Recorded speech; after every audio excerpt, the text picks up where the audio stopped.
Vamos a la línea telefónica con el analista político Carlos Álvarez Acevedo, periodista, corresponsal del semanario Z, a quien usted encuentra en redes sociales como Carlos Álvarez MX. Carlos, ¿cómo estás? Muy buenos días.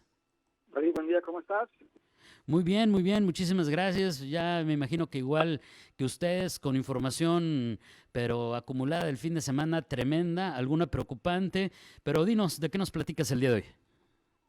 Bueno, David, mira, quiero empezar haciendo un contexto histórico, internacional, ahora que está tan de boga en México que el presidente López Obrador menciona, ¿no?, que va a haber una tregua, que va a intentar hacer una tregua de 5 años, que mucha gente se ha burlado de eso, para que haya paz en el mundo, que lo comparan con la Miss Universo prácticamente en Twitter.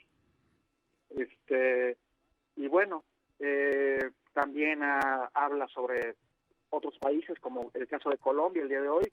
Ayer Gustavo Petro, un exguerrillero, toma posesión del poder en Colombia, el primer presidente de izquierda en la historia de ese país que toma el poder. Pero había un cantautor, no sé si tú lo has escuchado, David, muy bueno, que lamentablemente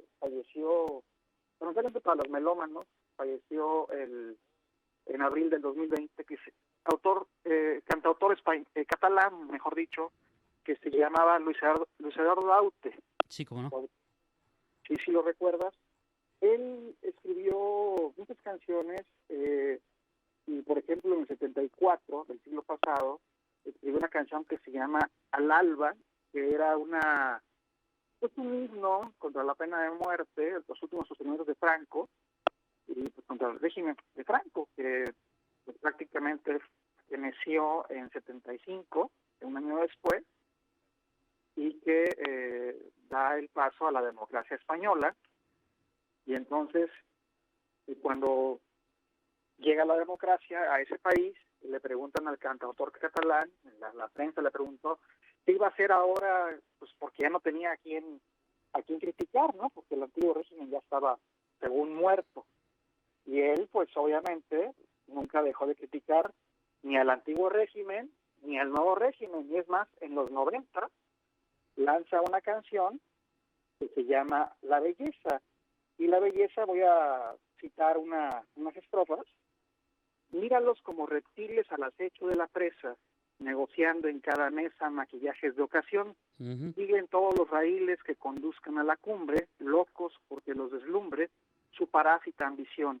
Antes iban de profetas y ahora el éxito es su meta.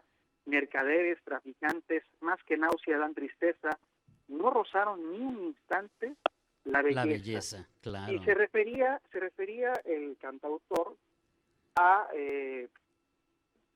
pues que los revolucionarios, cuando eran oposición, se ponían a un régimen específico, estoy hablando de todo el mundo, ¿no?, de cada país del mundo, pues no concordaban con lo que hacía el régimen en turno. Y, luchaban incluso con las armas para derrocarlos. Pero luego, cuando la oportunidad histórica o la historia les da la oportunidad de llegar al poder, se convierten en lo que criticaban y se mimetizan con las mismas cuestiones realistas de la realpolitik, lo que existe en ese momento, las fuerzas de facto que le llaman, que son los empresarios, la iglesia, etcétera, pues no les permiten gobernar como querían, y a veces su propia ambición, cuando ven el dinero, porque en el gobierno siempre hay dinero, y mucho, y control de muchas cosas, pues la ambición les gana, y empiezan a corromperse, empiezan a ganar dinero de manera ilícita, y empiezan a robar de las arcas del pueblo, ese al que tanto nombraron y que después pues traicionaron.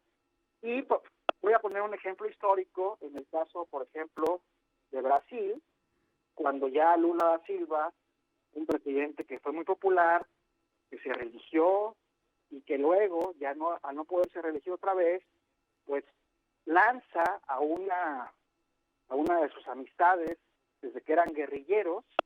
Bueno,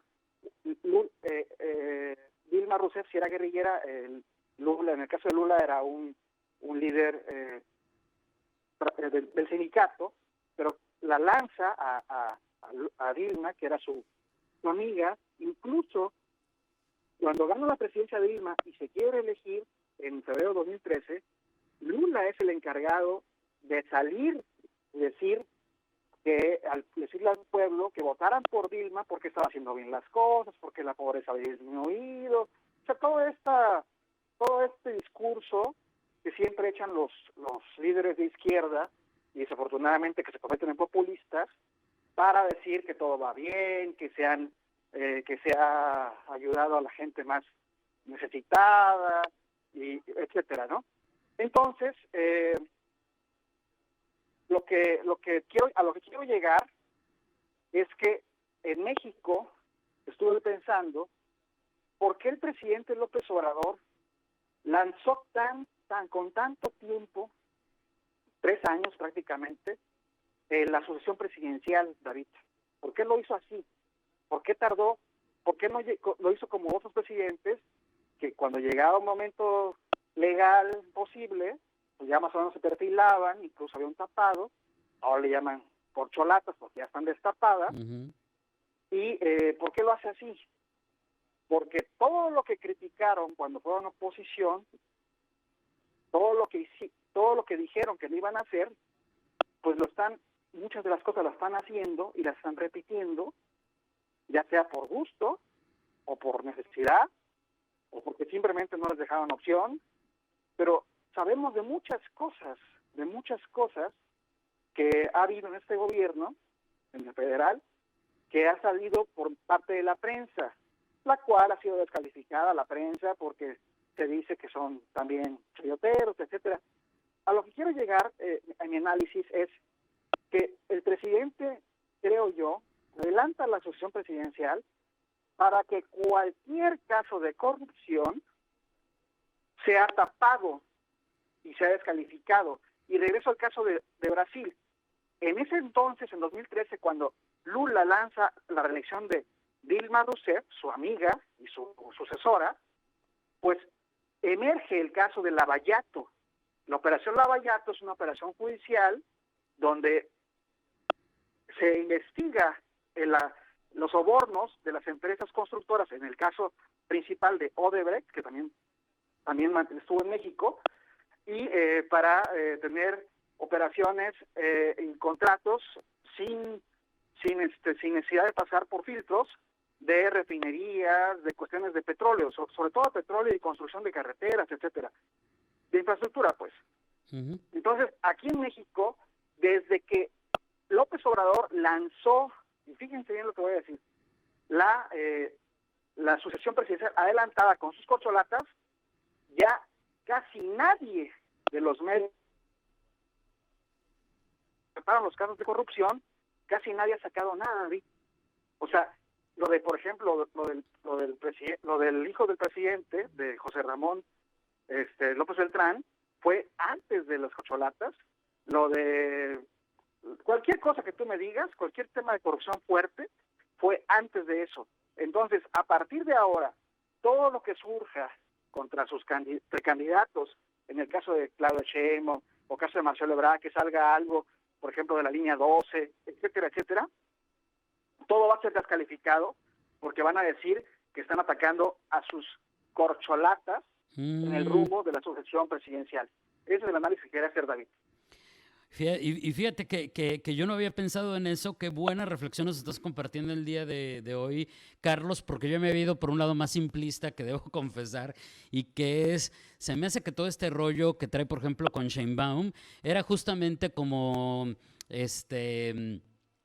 ahora sí como agente doble, pongámosle así, es decir, la destapa y la apoya como para que se desgaste, porque al final no iba a ser su candidata. Era una de las lecturas que yo encontraba por ahí, porque si es que está demasiado adelantado, y todos sabemos que eso desgasta, pero fíjate, lo que me dices el día de hoy me hace mucho, mucho sentido. Sí, porque entonces es muy listo. López Obrador es un animal político, y no de forma despectiva, sino decir un animal político es que es una persona que es completamente hábil para la política, no es un chito despectivo, es un animal político López Obrador, y es tan hábil que al contrario de lo que muchos creen o piensan o analizan, está protegiendo a tus precandidatos para que, insisto, si llegara a haber alguna cuestión que emerja o que surja una crisis por una información de periodística, sobre todo, porque no creo que de la oposición, que surja, por ejemplo, un caso de corrupción, no sé, de Marcelo o del mismo Adán Augusto en Tabasco, pues lo van a descalificar la investigación y la fiscalía no la va a tomar porque van a decir que es un ataque político electoral porque ya están perfilados para la presidencia de la República. Sí, como una manera de, digamos, de protección, digámoslo así. Carlos, te agradezco enormemente, te mando un abrazo a la distancia y nos escuchamos el próximo lunes. Gracias, y hasta luego. Excelente semana. Es Carlos Álvarez Acevedo con su análisis de todos los lunes. Él es periodista, analista político, corresponsal del semanario Z. Usted lo encuentra en redes sociales como @CarlosAlvarezMX.